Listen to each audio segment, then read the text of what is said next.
নমস্কার বন্ধুরা, কাকলি দুনিয়া চ্যানেলে তোমাদের সকলকে স্বাগত জানাচ্ছি।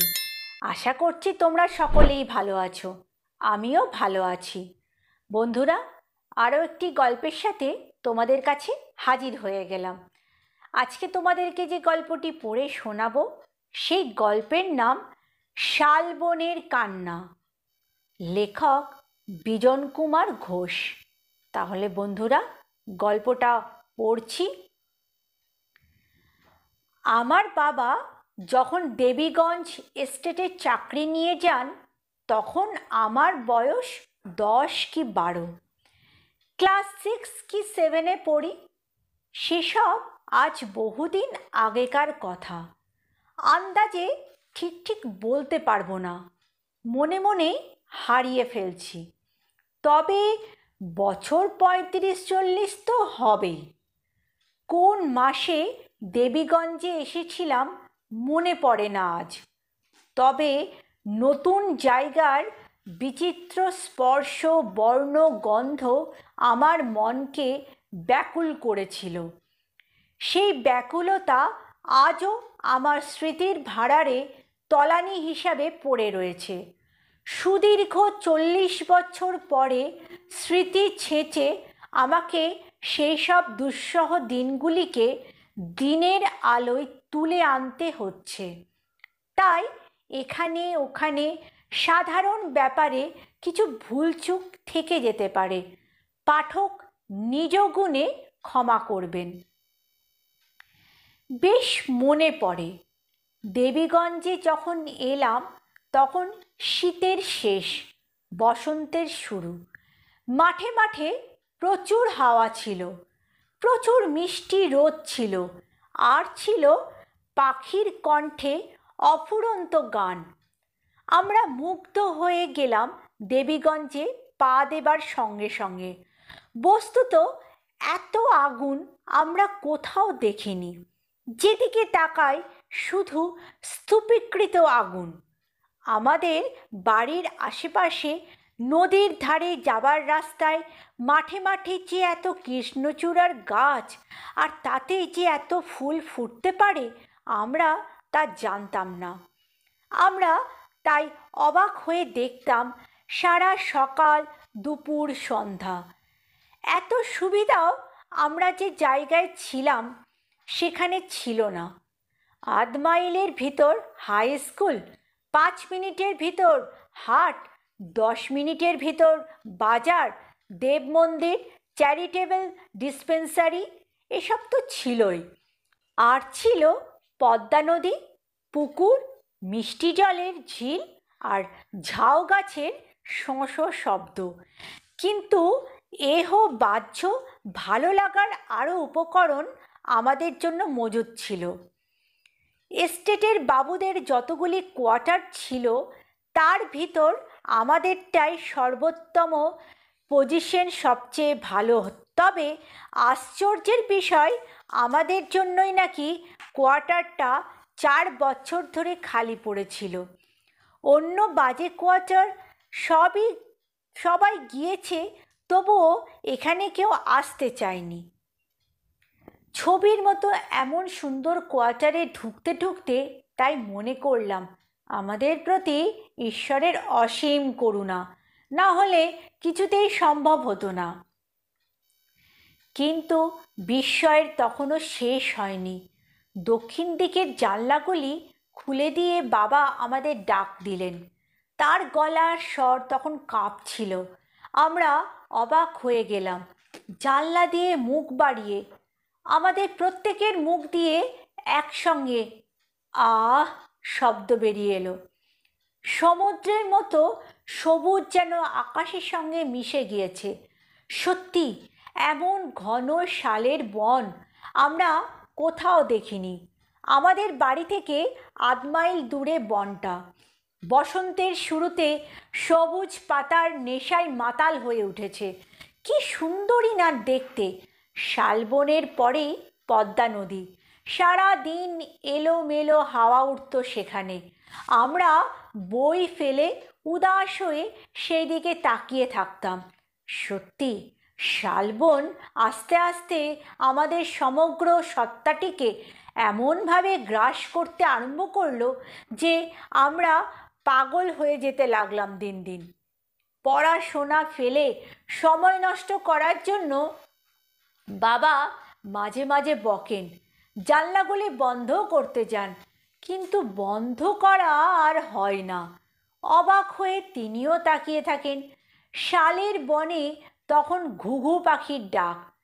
বাবা দাঁড়িয়ে দাঁড়িয়ে খানিকক্ষণ শোনেন, তারপর জামার বোতাম লাগাতে লাগাতে অফিসে চলে যান। এর কিছুদিন পর নববর্ষ। পাড়া গা হলেও তখনকার দিনে দেবীগঞ্জে রীতিমতো উৎসব পড়ে যেত পয়লা বৈশাখ উপলক্ষে। ডাক্তারখানার মাঠে মেলা বসত, অনেক দূর দূর থেকে দোকান পসরা আসতো। দেবীগঞ্জ তখন মুহুর্মুহু বাঘের গর্জনে চমকিত। আমরা নাওয়া খাওয়া ফেলে বাঘের খাঁচার চারপাশে ঘুরঘুর করতাম। সুযোগ পেলে সার্কাসওয়ালা এদিক ওদিক গেলে কাঠি দিয়ে খোঁচা দিতাম। আর কি গর্জন! সেবার আমরা যখন ডাক্তারখানার মাঠে এই কাজে নিয়োজিত, বাবা হঠাৎ পিছন দিক থেকে ডাক দিলেন। আমরা গুটি গুটি ঘরে ফিরে এলাম। পাশের গ্রাম কল্যাণপুর থেকে আচার্য মশাই এসেছেন। তিনি আমাদের বর্ষফল শোনাবেন। এস্টেট পাড়ায় প্রতি বছরই তিনি আসেন, কোষ্ঠী ঠিকজিও তৈরি করে থাকেন। এবার বছরটা নাকি খুব খারাপ যাবে। 2 গুণ আয়, 3 গুণ ব্যয়, শূন্য স্থিতি। বর্ষফল শোনান শেষ হলে আচার্য মশাই হঠাৎ বলে উঠলেন, এস্টেট পাড়ায় এত বাড়ি থাকতে শেষকালে এই বাড়িটা পছন্দ করলেন? বাবা উত্তর দিলেন, আমার ভাগ্য। আপনার দুর্ভাগ্য। বাবার চোখে চোখে তাকালেন আচার্য মশাই। আর যাই করুন, কাজটা ভালো করেননি ঘোষ মশাই, বাড়িটার বদনাম আছে। বাবা বললেন, আমি কোনো কুসংস্কার মানি নে। ভালো কথা, খুব ভালো কথা, মানবেন কেন? আপনারা ইংরাজি শিক্ষায় শিক্ষিত, তবে কি না একটা গল্প। থাক, ও গল্প শুনিয়ে ছেলে মেয়েদের ভীতু করবেন না। আমরা বেশ আছি এই বাড়িতে। কিন্তু আমরা ততক্ষণে অজানা রহস্যের সন্ধান পেয়ে গেছি। শালবনের হাওয়ার মতন উতলা হয়েছি সঙ্গে সঙ্গে। সমস্বরে চেঁচিয়ে উঠলাম, বলতেই হবে গল্প, কিছুতেই শুনবো না। না না, বলতেই হবে। আচার্য মশাই হাসেন। তোদের বাবাকে জিজ্ঞাসা কর, আমাকে কেন? আমরা বাবাকে তক্ষুনি ধরে পড়লাম। একটুও ভীতু হব না বাবা, তোমার গা ছুঁয়ে বলছি, আমরা আগের মতনই সাহসী থাকব। বাবা এবার হেসে ফেললেন। আচার্য মশাই বললেন, এটা সাধারণ গল্প ঘোষ মশাই, সবাই জানে, ভয় পাবার মতন কিচ্ছু নেই এতে। তাহলে বলুন। আমরা উৎকর্ণ। বাবাও একটা চেয়ার টেনে বসলেন। গল্প বলতে গিয়ে আচার্য মশাই হঠাৎ জানলার দিকে তাকালেন। খানিকক্ষণ চেয়ে রইলেন সেদিকে। শালের বনে বনে তখন নতুন বছরের প্রথম আলো পড়েছিল।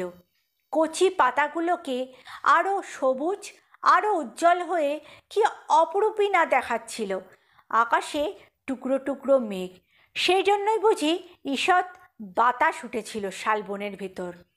আচার্য মশাই গলা খাকারে দিয়ে বললেন, তারপর শুরু করলেন, ভয় পাবার কিছু নেই ঘোষ মশাই। বাংলাদেশে আগে আগে হামেশাই এরকম গল্প শোনা যেত। ইংরেজদের শাসনে এখন তো অনেক কমেছে।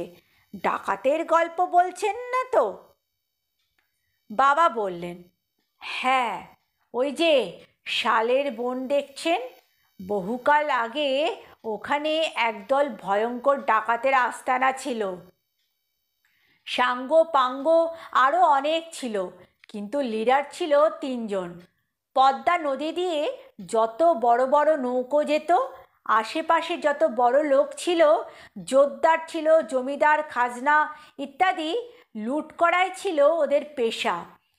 সব জায়গাতেই যে সহজভাবে এসব হতো তা নয়, বাধা পেত নিশ্চয় মাঝে মাঝে, কিন্তু মানুষ খুন করা এদের কাছে কচু গাছ কাটার মতন সহজ।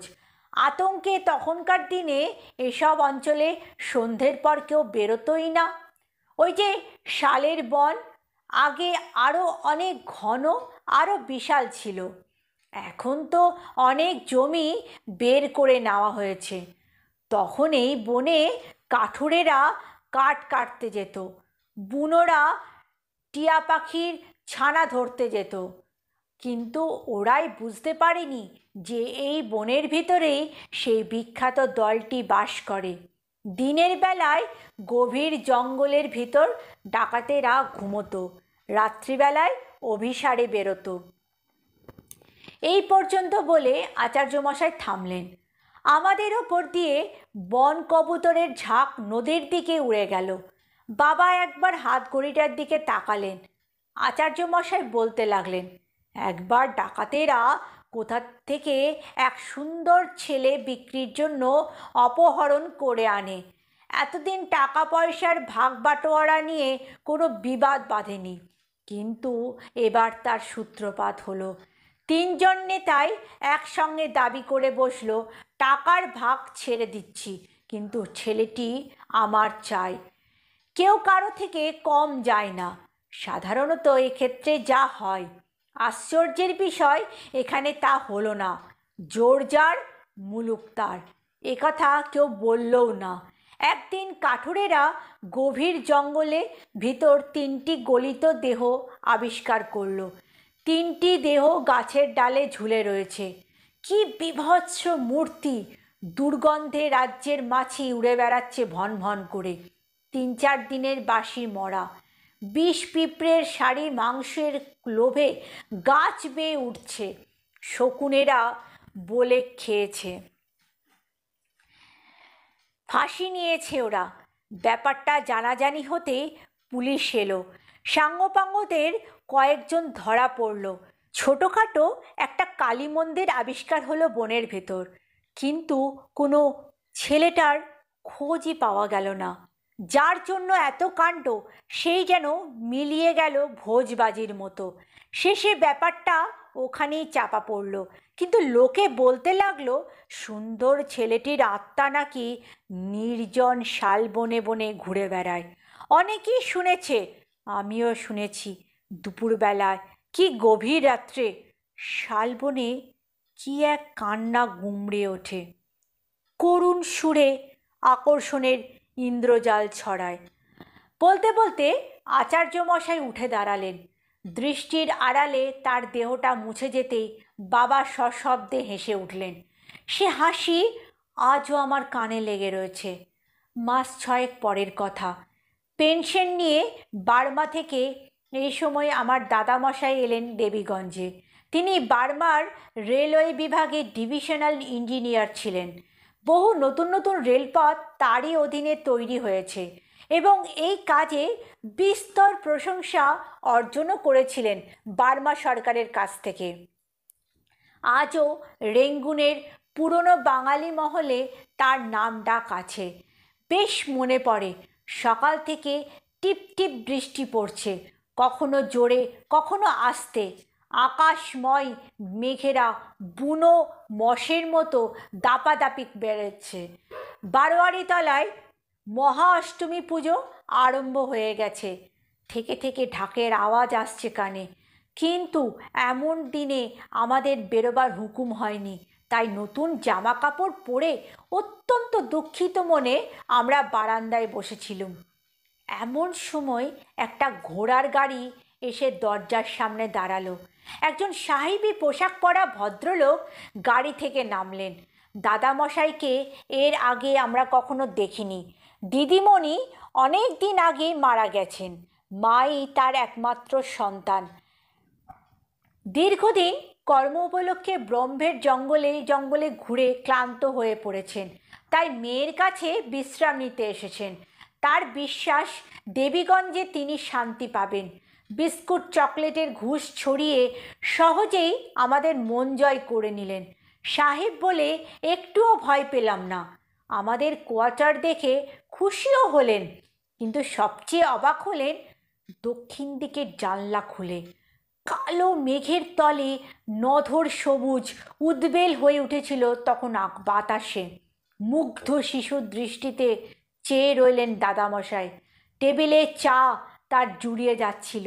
মাকে বললেন, আকু, এমন সুন্দর জিনিস যে তোদের এখানে আছে তা তো একবার চিঠিতে লিখিসনি। শালের বন যে সুন্দর তা তোমাদের চোখে লাগছে বাবা। আমার ভয় করে। বাবা বললেন, এখানকার আচার্যমশাই এক গল্প শুনিয়ে গেছেন। কার যেন আত্মা শালবনে ঘুরে বেড়ায়, কাঁদে, সেই থেকে ভয় পেয়েছে। দাদামশাই খুব জোরে হেসে উঠলেন। দুপুরে খাওয়া দাওয়ার পর বিশ্রাম করলেন। বিকেলে মেঘ কেটে গেল। বললেন, হ্যাঁ রে, তোরা শালবনে কেউ গিয়েছিস? আমরা বললাম, না না, যেতে দেয় না, মা তো যেতেই দেয় না। চল তোদের দেখিয়ে আনি, দাদামশাই বললেন। হাঁটতে হাঁটতে এলাম, কিন্তু কাছে এসে আমাদের ততটা ভালো লাগলো না যতটা জানলা থেকে মনে হতো। তার উপর আজ অষ্টমীর পূজা, বারোয়ারি তলায় থিয়েটার হবে। নতুন জামা কাপড় কাউকে দেখাতে পারছি না, সেজন্য মনে যথেষ্ট ক্ষোভ। কিন্তু দাদামশাইয়ের যেন শালের বনের দিকে দেখা শেষই হচ্ছে না। বৃষ্টি হয়ে যাওয়ায় জল জমেছে, পাতা থেকে জল ঝরে ঝরে আমাদের নতুন জামাগুলি ভিজিয়ে দিচ্ছে। শেষে আমাদের সমবেত আপত্তিতে দাদামশাইকে ফিরতে হলো। এরপর থেকে একটা অদ্ভুত ব্যাপার লক্ষ্য করলাম। দাদামশাই কিছুতেই ঘরে থাকতে চান না। বাবা কত বলেন, মা কত অনুযোগ করেন, কিন্তু দাদামশাইয়ের ওই এক গোঁ, শালবনে নাকি তাকে ডাকে। মানুষের ভাষায় কথা বলে। বলেন, যতই তোরা খাওয়াস, যত্ন করিস, আমার স্বাস্থ্য কিছুতেই ভালো হবে না যতক্ষণ না শাল সেগুনের হাওয়া গায়ে লাগে। দাদামশাই বহুদিন বার্মায় ছিলেন। বার্মার বিখ্যাত শাল সেগুনের জঙ্গল সাফ করে নতুন নতুন রেলপথ পাততে হয়েছিল সেই সময়, তাই তাকেও সঙ্গে সঙ্গে থাকতে হয়েছিল। সেই জন্য বুঝি জঙ্গলের মায়ায় পড়ে গেছেন। বাবা এই রকম ব্যাখ্যা করতেন, কিন্তু মার সন্দেহ দূর হতো না। মাঝে মাঝে তিনিও নাকি শালবনে কান্না শুনেছেন। আগে আগে বাবা আমাদের ভুল ভাঙাবার জন্য হঠাৎ ঘুম ভাঙাতেন। সত্যি মাঝরাতে শালবনে কিসের এক গঙ্গানি শুনতাম আমরাও। এই সময় আচার্যমশাইয়ের গল্প মনে পড়ে যেত। সত্যি তো, গাটা অকারণে ছমছম করত। জানলা খুলে ভয়ে ভয়ে লক্ষ্য করতাম কেমন এক শীতল জ্যোৎস্নার চাদর শালবনের ওপর ছড়িয়ে পড়েছে। বনের ভেতর ভারী আলোড়ন চলছে, আর বাঁশির মতো করুণ সুর থেকে থেকে সেখান থেকে বেরোচ্ছে। বাবা বলতেন, নির্জন রাত্রিতে পদ্মার হাওয়া বনের মধ্যে ঢোকে, বেরোবার পথ পায় না, ঘুরপাক খায়, তাতে ওই রকম কান্নার মতন সুর ওঠে। লোকের ভুল বুঝবার এটাই হলো আসল কারণ। কিন্তু সে যাক, দাদু এখন কেমন যেন হয়ে গেছেন। ভালো করে আমাদের সঙ্গে কথাই বলেন না, অত্যন্ত গম্ভীর। আকাশ থেকে একখণ্ড মেঘ যেন তার মুখে ছিটকে পড়েছে। সেই মেঘ এত কালো যে উড়ে যাবার শক্তি পর্যন্ত নেই।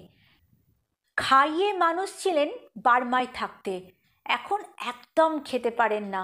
ইংরাজি বই পড়ার অভ্যেসটা তার অবশ্য এখনও যায়নি।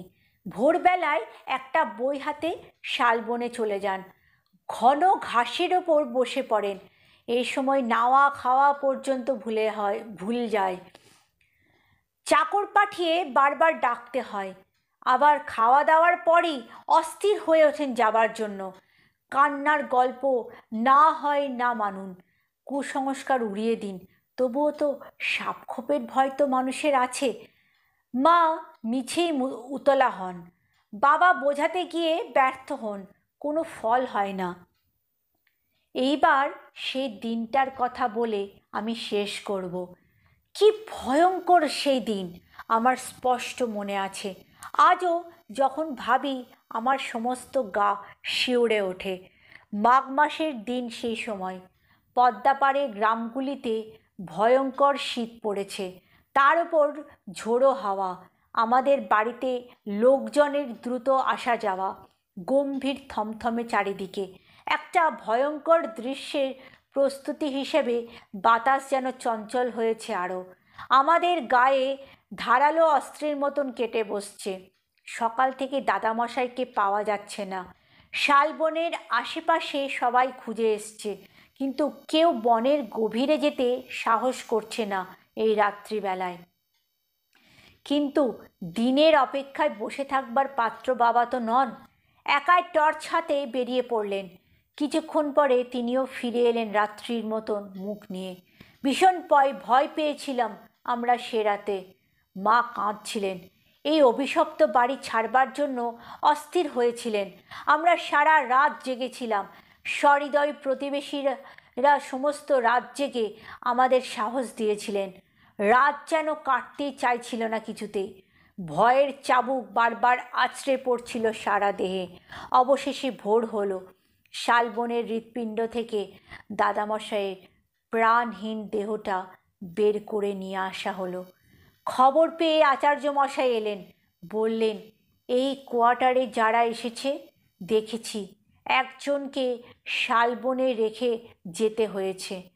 তখন বলিনি ছেলেরা ভয় পাবে বলে, কিন্তু ম্যানেজারের উচিত ছিল আপনাকে পরিষ্কার করে বলা, কেউ থাকতে চায় না এখানে। আজই এই বাড়িটা বদলাবার আর দরকার হয়নি। সেদিনই সন্ধ্যের গাড়িতে দেবীগঞ্জ ছেড়ে চলে গিয়েছিলাম। বাবা চার্জ বুঝিয়ে দিয়ে দিন তিনেক পরে আমাদের কাছে এসেছিলেন। কিন্তু এতদিন পর আজও আমার মনে এক রহস্য খেলা করে বেড়ায়। দাদামশাই সাহেব মানুষ, কিসের নেশায় তবে আত্মহত্যা করতে গেলেন?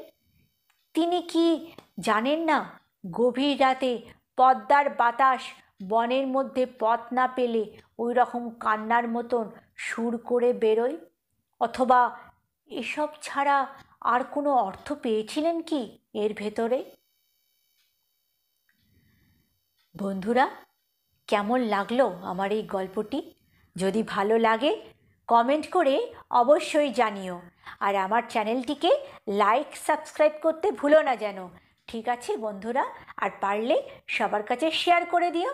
আজকের মতন বিদায় নিচ্ছি। ঠিক আছে, পরে আরেকটা গল্পের সাথে ফিরে আসবো। আজকের মতন বিদায়, টাটা।